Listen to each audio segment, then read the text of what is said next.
नमस्कार। भाग्योदय विचार प्रवाह श्रृंखला के 165वें चरण में आपका अभिनंदन। आज रविवार 23 जुलाई। आज महावीर श्री चंद्रशेखर आज़ाद का जन्मदिन है। 1906 में आज के ही दिन उनका जन्म हुआ था। एक महाप्राणवान व्यक्तित्व जिनका स्वाधीनता संग्राम में बहुत बड़ा योगदान रहा, उनको शत शत नमन, कोटिशाह प्रणाम। जय हिंद, जय भारत। आज साप्ताहिक विषय लेता हूँ मणिपुर। मणिपुर में जो आग फैल रही है, खाइयाँ बढ़ रही हैं जातीय भेद की, संप्रदायों की। बहुत दुख होता है, जातियों में बांट डाला हमने देश को, उसके नुकसान बहुत सारे हम लोगों को उठाने पड़ रहे हैं।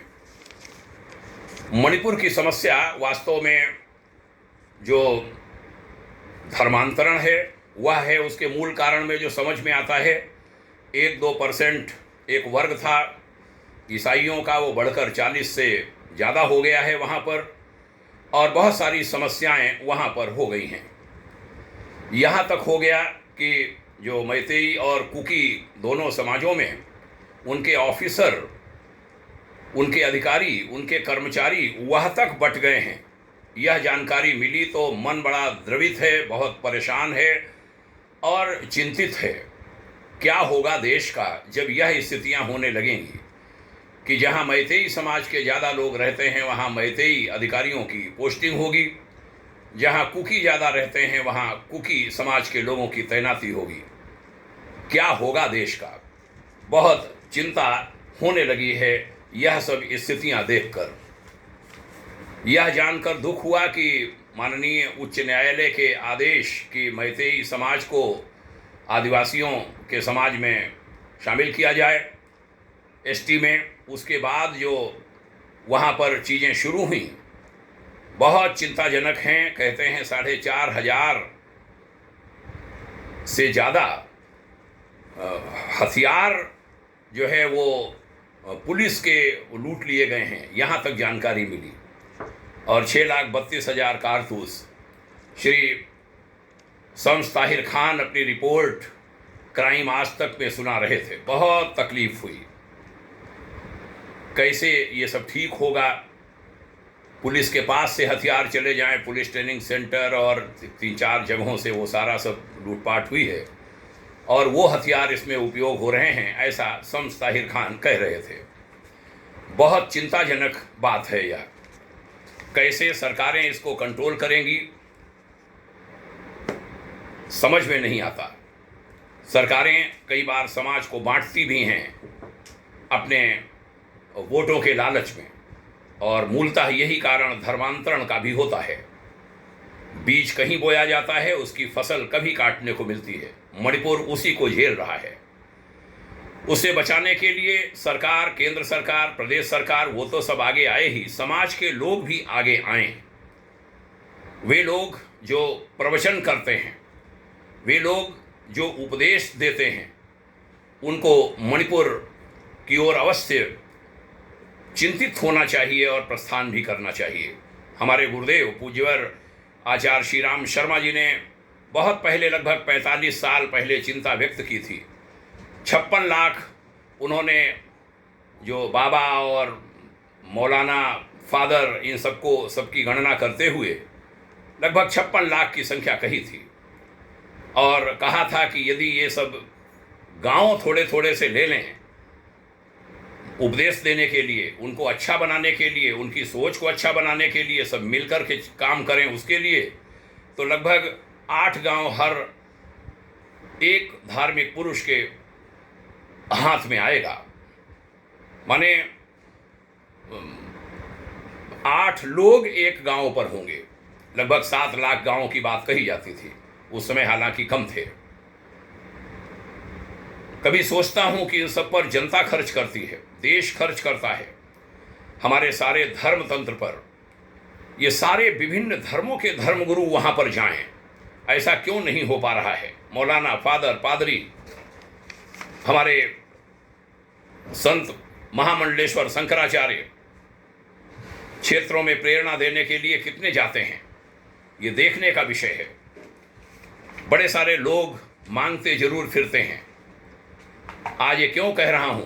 क्योंकि मणिपुर जल रहा है, और भी क्षेत्र जलेंगे जैसी स्थितियां दिखाई पड़ रही हैं। राजनीतिक बंदरबाट कहां ले जाएगी मालूम नहीं, बहुत चिंता होती है। एक एक संस्था बताती है करोड़ों करोड़ कार्यकर्ता उनके पास हैं।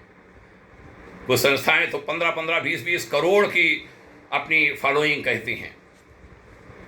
ताकत है वो फॉलोइंग ऐसे कामों में लगे कि जहां आग बरस रही हो वहां कुछ शीतल जल के बूंदे डाले।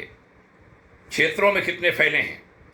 स्वामी विवेकानंद के बारे में सुनता हूं कि वो जहां कहीं कोई समस्या होती वहां भाग खड़े होते, वह रोक नहीं पाते अपने आप को, चाहे बाढ़ होती या सूखा, और जहां कहीं कोई उपद्रव होता वो अवश्य पहुंच जाते थे। आज कोई अपने आप को विवेकानंद कहता है, कोई भगवान कहता है, कोई पैगंबर के समीपस्थ बताता है, लेकिन इन कामों से लोग बचते हैं कि जहां आग लगी हो वहां सभी पंथों के लोग जाएं और लोगों को एक करें। ये काम बहुत जरूरी हो गया है। बुद्धिजीवी समाज से भी सम्मिलित शक्ति बनाकर ऐसी अपेक्षा की जाती है कि बुद्धिजीवी समाज इसमें आगे आए। मणिपुर में महिलाओं को निर्वस्त्र करके सड़कों पर घुमाने की जो दुर्भाग्यपूर्ण घटना हुई है, बहुत तकलीफदेह है। कड़ी कार्रवाई होनी चाहिए, लेकिन ये भी देखा जाना चाहिए कि वहाँ से बहुत सारी चीज़ें इस समय निकल के नहीं आ पा रही हैं। 2 महिलाओं का तो कहीं पर सुनने को मिल गया, और भी घटनाएं घटी हैं और अनेकों घटी होंगी। कहते हैं वहाँ के माननीय मुख्यमंत्री जी कहे उठे एक पत्रकार के सवाल के जवाब में, श्री शम्स ताहिर खान की रिपोर्ट में ही हम सुन रहे थे कि अनेक जगहों पर हैं, घटनाएं आएंगी, अभी उन पर कार्रवाई हो नहीं रही है।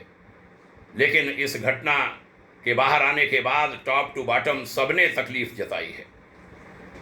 माननीय सुप्रीम कोर्ट, हमारे देश के सर्वोच्च न्यायालय ने भी स्वतः संज्ञान लिया। संसद में भी हंगामा है। जाति हिंसा एक दिन में नहीं होती, उसके पीछे बहुत सारे दिन लगते हैं।